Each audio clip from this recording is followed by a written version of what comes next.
everyone, this is Francesca Barbini from Luna Press Publishing. Welcome back to our mini-series on publishing. Now, today's episode and the next one are what I would call running items, okay? So today I'm going to be looking at the cover, and then the next one is about marketing. But the reason why I call them running items is because they don't just begin once the production team has finished the book layout.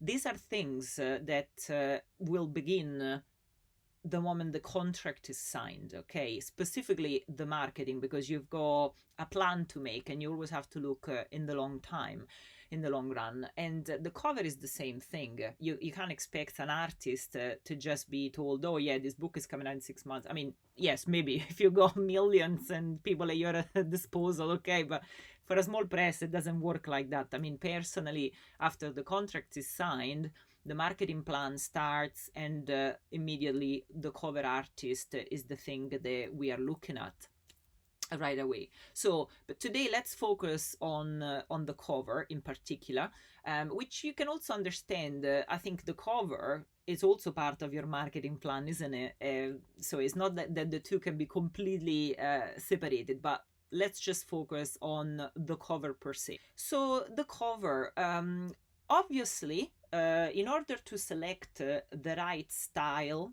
for the cover, the right artist, you need to look at what kind of book it is. Now, we've read the book in the team, we've all read the book, we know what it's like, we can identify specific feeling, moods of the book, and so you then realize also according to audience, according to genre, what kind of things do we want to have.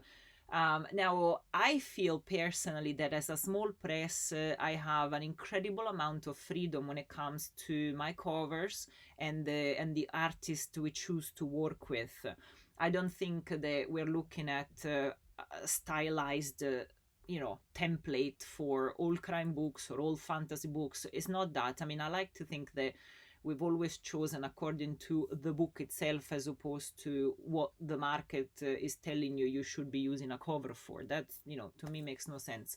I like to choose the artist and to match it with the book. So one of the things I would like to say at this point, and this is for artists, okay? The way that we work with artists is that we receive emails from artists telling us, okay, this is us, this is my portfolio, we would love to work together, etc. And that's fantastic. So what we do is we have an artist list where we keep contact with everyone.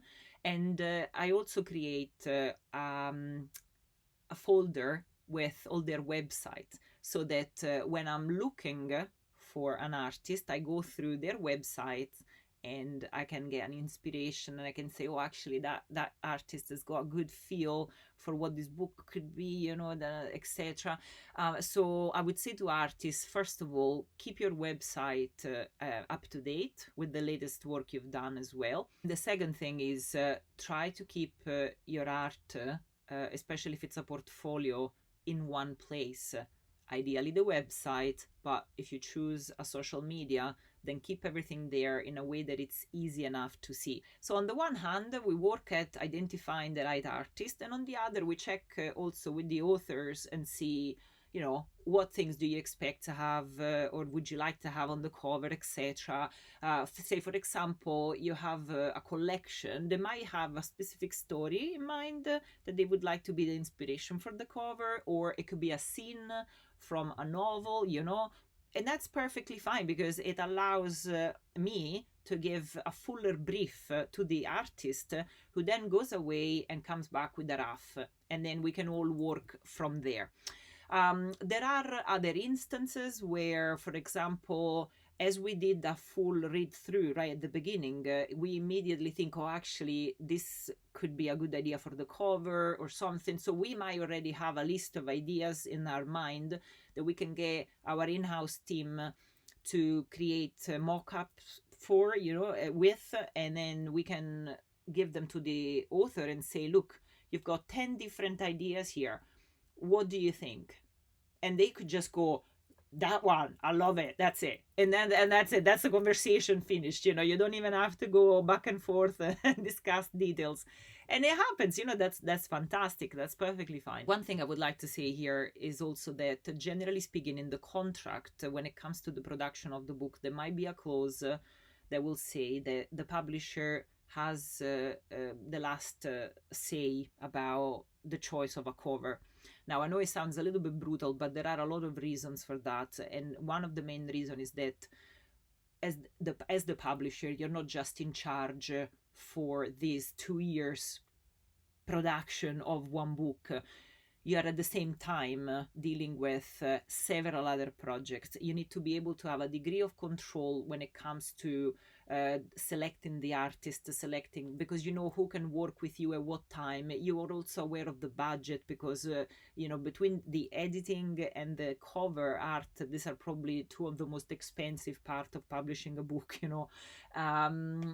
And so it's important that you give us that flexibility. I can tell you, at least from my part, but also the people we've worked with, but I can tell you for a fact that we would never put a cover on a book that we thought could be bad for the book.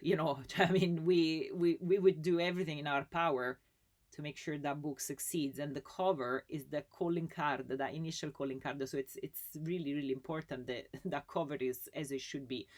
And we have worked with so many amazing artists. I mean, if you look at our covers, if you just take a wee look at the store on the Luna Press website, you'll see this beautiful work of arts coming out at you. I'm really, really excited about them. We have worked over the course of 6 years with so many talented people, Jay Johnston, John Cockshaw, Bede Rogerson, Chris Baker, Joey I-Fi, Daniele Serra, Ben Baldwin. I mean, honestly, guys, and some of them we worked with on more than one project, so we keep this relationship going because they are evolving, we are evolving. It's fantastic. So we are really proud of our covers, leaving us that last decision, believe me, as if the book was ours. That's exactly, that's how we see it. We would never do something that would make the book look bad. That's bottom line. Okay, the cover is a very, very important part, and that is also one of the reasons why we don't leave it too late. We start right at the beginning. That's why I call this the running item. Okay, and it's also bordering into marketing, because of course it is part of the marketing of the book, isn't it? And together with the images, the titling, etc., you're then looking at the blurb. So the blurb, which is what essentially should entice a reader to want to read more and want to know more about the book. So that's also very important, and it's created at this stage. You are also occasionally looking at quotes, endorsement, from other writers, for example, or people in the sector that will give, if you like, credibility to, say, if it's non-fiction, you might have someone that works in that field to say, well, actually, yes, this book is very good, So both the blurb and this kind of quotes, endorsement, they're always used they can be used into the metadata of the book, they're part of the press release, they're part of the marketing plan. So that's why there is that blend with marketing and cover. They can't just exist, by themselves. So once the cover has been assembled, and that also means the ISBN number, the publisher logo, the title in the blurb, the quote, and everything, the author will have a chance to see the full product as well. And at that point, and everyone is happy, is the time where we turn to the printers with the full package, the cover and the proof. And this is the time for the printer to shine and create that beautiful test copy of the book. And that concludes today's running item, the cover. So join us next time as we take a look at marketing. And thank you very much once again for being with us. And subscribe if you haven't done that yet, please. Thank you.